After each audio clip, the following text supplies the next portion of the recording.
C'était il y a bientôt un mois. 4 agents des services français étaient libérés, 4 agents de la DGSE, de retour à Paris, après avoir été incarcérés pendant 1 an par la junte burkinabé. C'est vous, Benjamin Roger, qui avez révélé l'affaire en décembre 2023. Bonjour. Bonjour. Et merci d'être avec nous. Vous êtes journaliste au Monde aujourd'hui. Vous revenez pour le journal sur les coulisses de cette libération, sur les négociations, les conditions de détention des agents, sur le doute aussi qui s'est emparé de la DGSE ici à Paris. On envoie ici un extrait. Merci de répondre à nos questions et d'être présent en plateau. D'abord, revenons sur l'affaire en elle-même. Pourquoi ces 4 agents français avaient-ils été arrêtés à Ouagadougou en décembre 2023 ? Eh bien, ils ont été arrêtés d'abord parce ils sont arrivés au Burkina Faso en mission officielle parce que ce qui se passait, c'était il y a plus d'1 an maintenant, c'est que malgré les vives tensions qu'il y avait entre la France et le Burkina Faso depuis la prise du pouvoir du capitaine Ibrahim Traoré en septembre 2022, en coulisses ou en tout cas en sous-main, la coopération opérationnelle entre les services de renseignement, donc la DGSE côté français et l'ANR, l'Agence nationale de renseignement du côté burkinabé, continuait à coopérer. Et donc il y avait cette coopération officielle qui, malgré les tensions diplomatiques entre les deux pays, se poursuivait. Et donc fin novembre, le 29 novembre, ces 4 agents qui étaient donc des techniciens de la direction technique de la DGSE qui étaient en mission au Burkina pour une mission ponctuelle apparemment de quelques jours, sont arrivés au Burkina Faso et ont été arrêtés seulement 48 heures après leur arrivée. Très chers frères et sœurs nord, sud, l'est à l'ouest, bonjour, bonjour, bonsoir. J'aimerais pas trop vous mettre la littérature, vous comprenez de quoi il s'agit. Tout ce que je veux vous rappeler, c'est que Ibrahim Traoré, à défaut, en dehors d'être un bon manager, il s'est avéré qu'il est un bon gestionnaire. Oui, et il est un bon marketiste et il s'est récupéré de l'argent qui a été volé par ces gens, les impérialistes, pendant longtemps. Il a su récupérer. Ce que je vais vous dire déjà, pour que la somme que vous entendez ne paraisse pas, 60 millions d'euros, donc près de 39 milliards de francs pour libérer les 4 espions. Ici, ils vous font comprendre, celui-ci, parce que c'est des menteurs. Tu mens. Menteur. Parce que vous vous rendez compte que dans les conditions où Ibrahim Traoré prend le pouvoir et il rompt les relations avec la France, vous vous imaginez que les services secrets devaient continuer à travailler ensemble? Cela a un sens? Cela a un sens? 1. De 2. Comment se fait-il que si les gens sont en mission officielle, comme il dit, ils sont en mission officielle, qu'ils soient finalement arrêtés et que vous vous retrouvez en train de payer 39 milliards de francs sur 4 personnes? Expliquez-vous. Pourquoi? Pourquoi? Eh bien, mes chers frères et sœurs, sachez que Ibrahim Traoré, non. Je suis un aiguilleur de conscience. Quand je prends un dossier, c'est pour vous attirer une attention quelque part. Oui, ici, Ibrahim Traoré vient de montrer qu'il est un fervent négociateur et qu'il sait faire fructifier de l'argent. Et je pense que le message est envoyé aux Français. Vous n'en avez plus. La France est en récession économique. Se retrouver en train de payer 39 milliards pour 4 têtes, il fallait que ça soit une première en Afrique.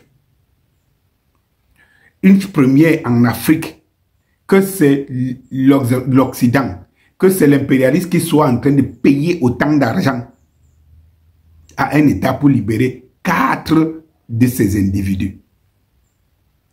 Donc Ibrahim Traoré innove tout le temps. Je ne sais pas jusqu'à quand on va continuer à découvrir cet homme. Jusqu'à quand on va continuer à découvrir. Je vous informe que pour libérer ces 4 otages, ça a coûté 39 milliards de francs. C'est passé par le Maroc. Le Maroc qui était négociateur. 39 milliards, plus de 60 millions d'euros. 39 milliards. Hein? 39 milliards. Ibrahim Traoré, ta force, hein? C'est-à-dire qu'il est des phénomènes, des épiphénomènes comme ça dans la vie, que vous ne comprenez pas d'où ils sortent, mais ils réussissent à faire des choses qui sont même incompréhensibles.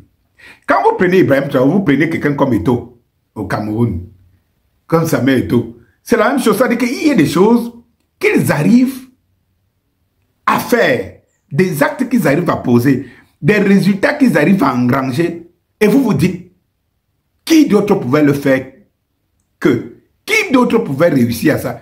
Comment ils ont même fait pour y arriver, pour arriver à cette réussite? Il est des gens comme ça. Lorsque vous avez l'onction, vous avez le cachet de Dieu sur votre front, on n'explique pas ce que vous faites. On n'explique pas vos démarches. On voit seulement le résultat. Donc Ibrahim Traoré a le cachet de Dieu sur son front. Pap!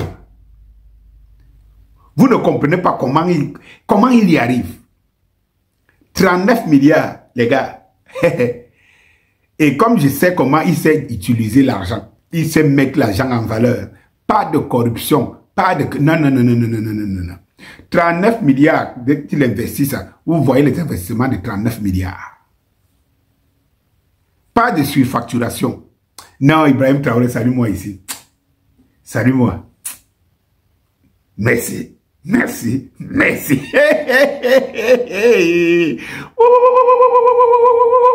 39 milliards. 39. Pour libérer 4 personnes.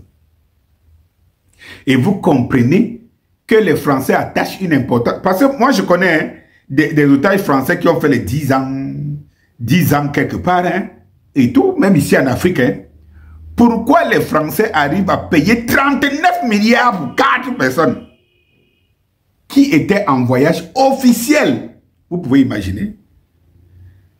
Si c'était le cas, ça devait interpeller tout le droit international. Pourquoi les Français sont allés, et qui sont en récession économique, allaient payer 39 milliards pour 4 têtes? Posez-vous des questions. Non, Ibrahim Traoré. Non. Non, Ibrahim Traoré. Chez nous, les petits, ici, on dit Ounemout. Tu es quelqu'un. Tu es un homme. Tu es un vrai homme. J'ai l'impression qu'une femme ne te suffit pas, hein, Ibrahim. Une femme ne te suffit pas. Non, une femme ne te suffit pas. Vraiment, si tu as ta femme, il faut qu'elle sache qu'une femme ne te suffit pas. Parce que l'énergie que tu as, la force que tu as et que tu dégages, non, c'est un exemple à partager en Afrique. Bonjour.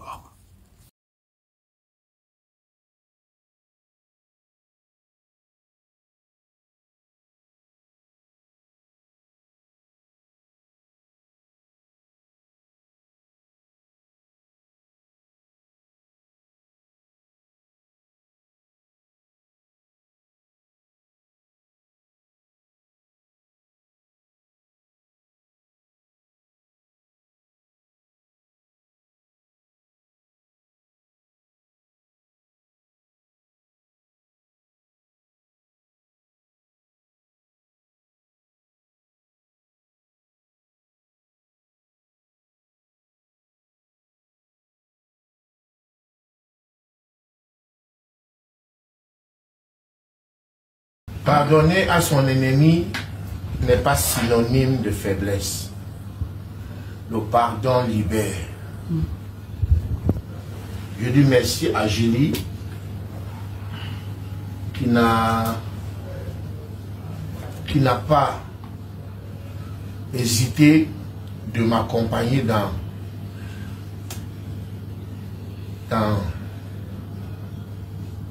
cette négociation de pardon. S'il faut que je le dise comme ça. Je dis merci au gourou qui est en train d'investir beaucoup pour que cette soirée ait lieu. Dieu ne choisit pas les hommes parfaits, mais il perfectionne ce qu'il a choisi. Longuin n'est pas parfait. Julie n'est pas parfaite. Le gourou n'est pas parfait. Nul n'est parfait. Mais c'est Dieu qui nous a choisis. Je viens vous demander pardon. Pardon. Comme je disais tout à l'heure, pardonner à son ennemi n'est pas synonyme de faiblesse.